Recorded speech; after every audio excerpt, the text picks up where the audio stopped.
যে লোকটাকে খাইয়ে পড়িয়ে আপনারা 5 বছর এমপি করে পাঠালেন, তিনি একবারও বলেছেন আত্রেইতে জল বন্ধ করে দিয়েছে? তিনি একবারও বলেছেন 100 দিনের কাজের টাকা দাও?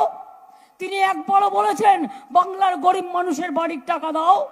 দিল্লিতে গিয়ে বলছো 100 দিনের কাজের টাকা দেবে না, বাংলার বাড়ির টাকা দেবে না, রাস্তা তৈরির টাকা দেবে না, কোনো টাকা বাংলাকে দেবে না।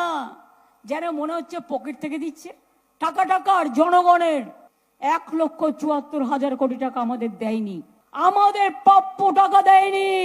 তাই মনে রাখবেন, যারা বাংলার হয়ে কথা বলে না, মানুষের কথা বলে না, তাহলে কেন সুকান্তকে ভোট দেবেন?